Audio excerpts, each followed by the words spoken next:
మనం June first వీక్లోకి వస్తున్నామండి. ఋతుపవనాలు వానాకాలం స్టార్ట్ అయ్యే టైము. సో ఈ టైంలో మనకి సీజనల్ ఫ్లూస్, సీజనల్ ఫీవర్స్ అనేది వచ్చే అవకాశాలు చాలా ఎక్కువగా ఉంటాయి. దీన్ని మనము ఒకటి బ్యాక్టీరియలు, రెండవది వైరల్, ఇంకొకటి పారాసైటిక్ అని అనుకోవచ్చండి. సీజనల్ ఫీవర్స్ అంటే ఏంటి? మనకి వాతావరణం చేంజ్ అయినప్పుడు, వానలు పడినప్పుడు వచ్చే వాటిని సీజనల్ ఫీవర్స్ అంటామండి. అలాగే ట్రాపికల్ ఫీవర్స్ అని కూడా మనం అంటాం. వీటిల్లో ఏమేమి వస్తాయి? ఒకటి dengue, malaria, typhoid, H1N1 flu, Covid, swine flu, ఇంకోటి గ్యాస్ట్రోఎంటరైటిస్ అంటే లూజ్ మోషన్, అక్యూట్ గ్యాస్ట్రోఎంటరైటిస్ అంటాం. సో ఈ కామన్గా వచ్చే ఫీవర్స్ అండి. ఒకటి మనం మాట్లాడుకుంటే ఫ్లూస్ అనేది బేసిక్గా వైరల్ వల్ల వచ్చేదండి. మనకి H1N1 ఫ్లూ అనుకోండి, కోవిడ్-19 అనుకోండి, ఇన్ఫ్లుయెన్జా అంటాం కామన్గా మాట్లాడేది. ఇవన్నీ వైరల్ ఫీవర్స్ అండి.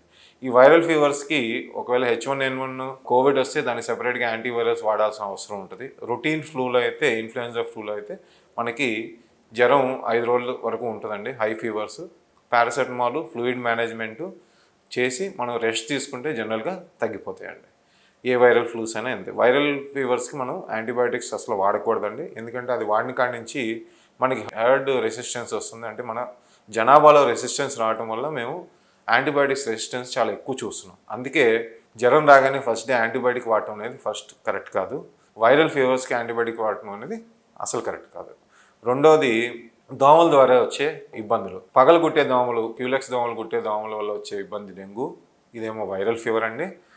రెండోది అనోఫిలస్ మస్కిటో, రాత్రిపూట కుట్టే దోమల వల్ల వచ్చేది మలేరియా అండి. ఇది ఇన్ఫెస్టేషన్ అంటాం. ఈ మలేరియాకి మాత్రము జనరల్గా ఇంటర్మిటెంట్ ఫీవర్ వస్తుంది. ఎవ్రీ 2 days కానీ, ఎవ్రీ 3 days కానీ హై గ్రేడ్ ఫీవరు, చలితో కూడింది, బాగా చెమట పట్టి చలి వచ్చే ఫీవర్ని మనం ఇంటర్మిటెంట్ ఫీవర్ అంటాం. ఇది జనరల్గా మలేరియాలో ఉంటుంది. మనకి మలేరియా అని సస్పిషన్ ఉన్న, ప్రూవ్ అయిన యాంటీమలేరియల్ ట్యాబ్లెట్స్, యాంటీమలేరియల్ ఇంజెక్షన్స్ కూడా ఉంటాయి. అది తీసుకుంటే దగ్గర 4-5 రోజుల్లో ఈ జ్వరం అనేది తగ్గి మనకి రికవర్ అయ్యే అవకాశాలు ఉంటాయి. అలాగే డెంగ్యూ ఫీవర్ చూసుకుంటే, డెంగ్యూ ఫీవర్ ఇది వైరల్ ఫీవర్ అండి. వైరల్ ఫీవర్ అన్ని వైరల్ ఫీవర్ లాగా జనరల్గా 5 to 7 days high grade fever ఉంటుందండి. 100, 102, 104 దాకా కూడా ఉండొచ్చు. Body pains, retro orbital pain అంటాం, కళ్ళు వెనకాల పెయిన్, ఇవన్నీ వస్తాయి. ఈ వైరల్ ఫీవర్స్కి జనరల్గా మనము పారాసెటమాల్, ఫ్లూయిడ్ మేనేజ్మెంట్ చేసుకోవాలి. 5th to 7th day మనం ప్లేట్లెట్ ఎలా ఉన్నాయి, తగ్గినాయా పెరిగినాయా చూసుకోవాలి. ఒకవేళ ప్లేట్లెట్స్ 20,000 కంటే తక్కువ ఉన్నా, ఎక్కడైనా బ్లీడింగ్ మేనిఫెస్టేషన్స్ అంటే మనం బ్రష్ చేసినప్పుడు రక్తం కారటం కానీ, మోషన్ వెళ్ళినప్పుడు రక్తం కారటం కానీ, దగ్గినప్పుడు రక్తం కారటం కానీ, మనకి యూరిన్కి వెళ్ళినప్పుడు బ్లడ్ కారటం కానీ ఉంటే దాన్ని బ్లీడింగ్ మేనిఫెస్టేషన్స్ ఉంటాం. ఈ బ్లీడింగ్ మేనిఫెస్టేషన్స్ ఉన్న 20,000 కంటే ప్లేట్లెట్ తక్కువ ఉన్నా మనం ప్లేట్లెట్ ట్రాన్స్ఫ్యూషన్ ఈ పేషెంట్స్కి ఇవ్వాల్సి వస్తుంది. ఇది డెంగ్యూ అయిపోయింది. ఐదోది టైఫాయిడ్. టైఫాయిడ్ జనరల్గా వచ్చేది వాటర్ పొల్యూషన్, ఫుడ్ పొల్యూషన్ వల్ల. ఈ టైఫాయిడ్ ఫీవర్ వచ్చినప్పుడు స్టెప్ ల్యాడర్ ఫీవర్ అంటాం. అంటే ఫస్ట్ జనరల్గా 9900తో స్టార్ట్ అయ్యి ఎవ్రీడే పెరుక్కుంటూ 103, 104 వరకు ఎవ్రీడే పెరుక్కుంటూ వెళ్ళే ఫీవర్. ఈ టైఫాయిడ్ ఫీవర్ వచ్చిన వాళ్ళకి జనరల్గా ఫస్ట్ వీక్లో టెస్ట్ చేస్తే టైఫాయిడ్ IgM కానీ టెస్ట్ చేయాలి, లేదంటే బ్లడ్ కల్చర్లో పాజిటివ్ వచ్చే అవకాశాలు ఉంటాయి. టైఫాయిడ్ వచ్చిన పేషెంట్స్కి మన సౌత్ ఈస్ట్ ఏషియాలో పనిచేసే మెడిసిన్స్ సెఫ్ట్రియాక్సాన్ అనే injection, azithromycin 1 gram per day అనేది మాత్రమే పనిచేస్తాయి. మిగతా మందులు టైఫాయిడ్కి పెద్ద పనిచేయవని చెప్పి వరల్డ్ హెల్త్ ఆర్గనైజేషన్ ఆల్రెడీ స్టడీస్తో ప్రూవ్ చేసింది మన సౌత్ ఈస్ట్ ఏషియాలో. సో ఇలా టైఫాయిడ్ వచ్చిన పేషెంట్స్కి ఇంజెక్షన్, ట్యాబ్లెట్ ఇస్తే జనరల్గా టైఫాయిడ్ ఫీవరు ఇంజెక్షన్స్, యాంటీబయాటిక్స్ అన్నీ ఇచ్చినా కూడా 5 రోజుల నుంచి 7 రోజుల వరకు హై గ్రేడ్ ఫీవర్స్ ఇంకా ఉంటుందండి.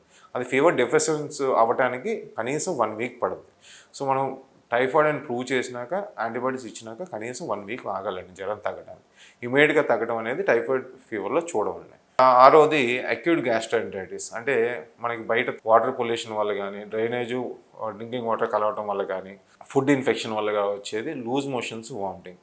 ఈ అక్యూట్ గ్యాస్ట్రోఎంటరైటిస్ వచ్చిన వాళ్ళకి జనరల్గా ఫీవర్ మేనిఫెస్టేషన్స్ ఉంటే యాంటీబయాటిక్స్ పెట్టుకోవాలండి. ఫీవర్ లేని వాళ్ళకి జనరల్గా ప్రోబయాటిక్స్, వామిటింగ్ తగ్గడానికి డోంపెరడాల్ లాంటి ట్యాబ్లెట్స్, గ్యాస్ట్రిక్ ట్యాబ్లెట్స్ ఇస్తే జనరల్గా 2 to 3 days జనరల్గా తగ్గిపోతుందండి. ఇంపార్టెంట్గా ఈ లూజ్ మోషన్స్ వచ్చిన వాళ్ళు వాడకూడని ట్యాబ్లెట్స్ ఏంటంటే, మనకి అర్జెంటుగా తగ్గిపోవాలని చెప్పి ఎల్డోపరు, లోపరమేడ్ అనే ట్యాబ్లెట్స్ వేసేసుకుంటాం. అట్లాంటివి వేసుకోకూడదండి. అలా వేసుకున్నప్పుడు మన బాడీలో ఇన్ఫెక్షన్ వల్ల వచ్చిన లూజ్ మోషన్ అనుకోండి, మనకి ఆ లోపరైమిడ్ అనే ట్యాబ్లెట్ వల్ల మోషన్ ఆగిపోద్ది. సో ఆ ఇన్ఫెక్షన్ అనేది మన ఇంటెస్టైన్స్లో పెరిగిపోయి టాక్సిక్ మెగాకోల్ అనే సిచ్యువేషన్కి తీసుకెళ్ళగలుగుతాం. ఆ టాక్సిక్ మెగాకోల్ వచ్చిందంటే దానికి ట్రీట్మెంట్ కూడా ఉండదండి.